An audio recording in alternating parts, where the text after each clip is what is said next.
하루 3분의 말씀 묵상을 통해 당신의 삶의 기적을 체험하세요. 믿음의 사대를 세우는 성경 암송 72구절. 온전한 인격, 온전함을 사모함. 베드로전서 5장 10절.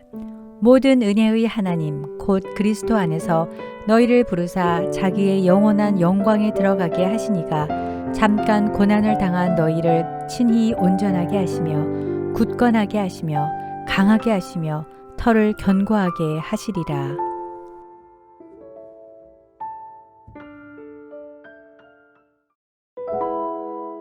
하나님은 사랑하는 우리에게 왜 고난을 주실까요?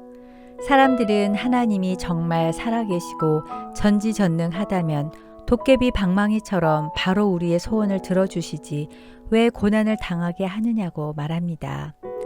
하나님이 우리에게 고난을 주시는 이유는 무엇일까요? 우리가 고난을 받는 동안 하나님은 졸고 계실까요? 자살예방센터에서 사별자의 슬픔을 수기로 펴낸 책에서 발췌한 어느 아버지의 글을 공유합니다.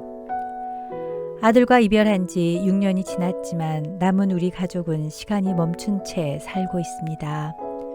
지금도 누가 아들 이야기를 하거나 지나가다 비슷한 아이를 보거나 청첩장을 받을 때면 한동안 멍해집니다. 아이에게 더 잘해주지 못했던 저 자신을 매일 탓하고 자책하며 지냈습니다. 아이가 어릴 적 휴일이면 싫어하는 아이를 달래서 관악산을 올라갔습니다. 아이는 무척 힘들어했습니다. 산 중턱에 올라가니 서울대 전경이 한눈에 들어왔습니다. 그때 저는 하지 말아야 할 말을 아이에게 했습니다. 내가 다녀야 할 대학이다. 잘 봐둬라. 너도 꼭 아빠의 후배가 되어야 한다. 아이의 표정은 몹시 어두웠습니다.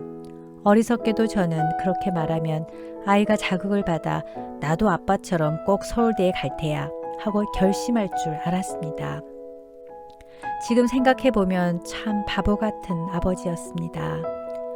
힘들게 산에 올라가서 아이의 마음까지 무겁게 만들었으니까요.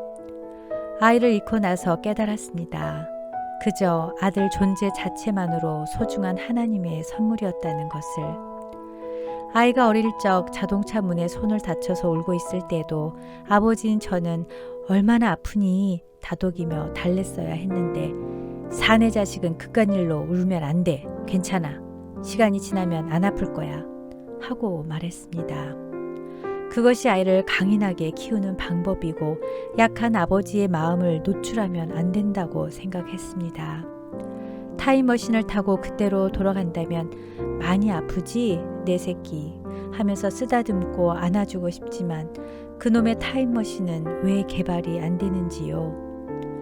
트라우마를 극복한다는 말은 최소한 저에게는 과분한 표현이었습니다. 그저 죽지 않고 살아야 할 이유를 목마르게 찾아 헤맸습니다. 그러다 친한 친구한테 전화가 왔고 교회에 같이 나가보자고 했습니다. 하나님이 계시다면 왜 사랑하는 내 아들을 데려갔냐고 그 친구에게 욕을 퍼부으며 화를 내면서 전화를 끊었습니다. 그런데 다음날 미안함이 몰려오면서 저도 모르게 그 친구에게 전화를 걸어 일요일 예배에 가기로 약속을 했습니다. 하나님에 대해 예수님에 대해 조금씩 알아가면서 술독에 빠져 있었던 제 자신을 용서하지 못하고 자책에 빠져 있었던 저는 달라졌습니다. 낮에는 일하고 밤에는 술친구 대신 성경 공부를 하며 하나님의 사랑에 대해서 알게 되었고 몇 년 후 호스피스 활동도 하면서 나같이 사별을 경험한 사람들을 위한 강연도 다녔습니다. 하나님을 알게 된 후 아이들에게 더 일찍 하나님을 만나도록 하지 못한 것이 후회되지만 저는 죽음이 끝이 아니라 영생이 있고 하나님 앞에 서기 전에 삶을 더 가치 있게 살아야겠다고 결심했습니다. 그리고 살아있는 가족들과 이웃을 더 사랑하게 되었습니다.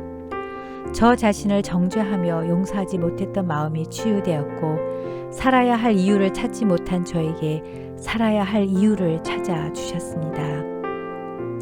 나중에 하나님을 만나면 왜 아들을 일찍 데려갔냐고 따지지 않을 것입니다.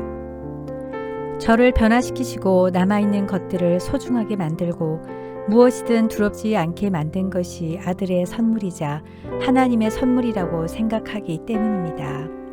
생사화복을 주관하시는 분도 부귀영화를 허락하시는 분도 모두 주님이심을 깨달은 저는 이제 아무것도 두렵지 않고 원망하지도 않습니다.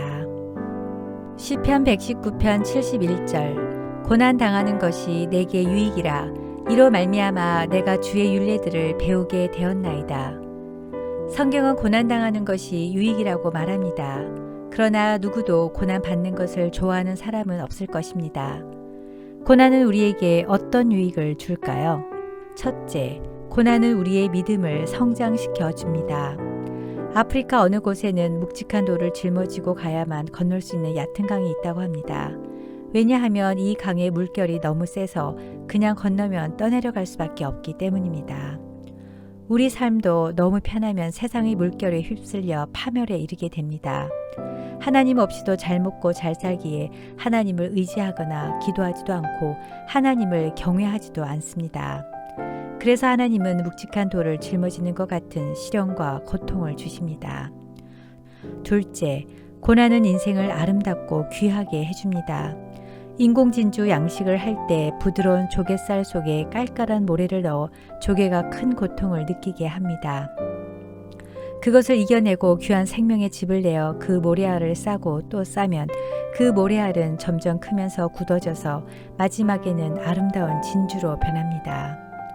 모래알을 통해 조개가 진주를 만들듯 우리의 인생은 고난의 불을 통해 단련되고 굳건하여져서 온전하게 됩니다. 셋째, 고난은 그릇된 삶에서 돌이키게 하고 죄를 깨닫고 전적으로 하나님만을 바라보고 의탁하게 합니다. 흐르는 시냇물에서 돌들을 치워버리면 시냇물은 노래를 잃어버린다는 속담이 있습니다. 돌들이 있기 때문에 시냇물은 흘러가며 노래를 창조하듯 그리스도인들도 고난의 아픔을 통해서 인격이 자라납니다. 넷째, 고난은 우리를 겸손케 하며 온전하게 하며 믿음을 더 견고하게 합니다. 그리고 고난 뒤에는 하나님의 축복과 상급이 준비되어 있습니다.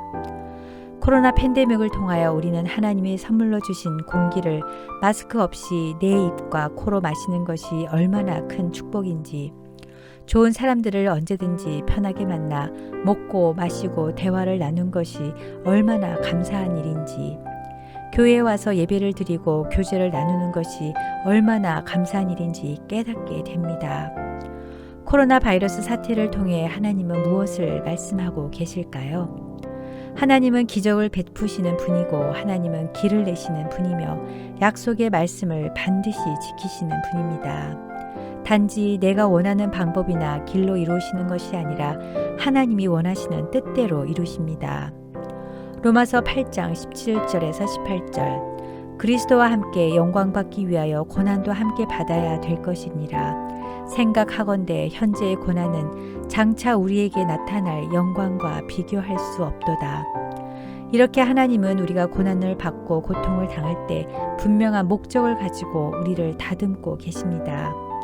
하나님은 코로나 바이러스 사태 가운데에서도 여전히 일하고 계심을 믿고 낙심하지 말고 약속의 말씀을 붙잡고 더 하나님께 부르짖고 의지하길 기도합니다. 우리의 피난처 되시는 하나님 아버지, 소망을 오직 주님께 두며 주님만 바라봅니다. 고난 속에서도 세상의 소음에 귀 기울이지 않고 주님의 음성에 집중하며 주님의 뜻을 깨닫게 하소서.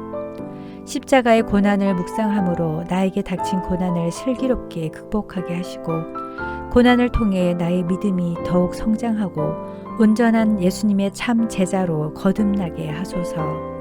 예수님의 이름으로 기도드립니다. 아멘.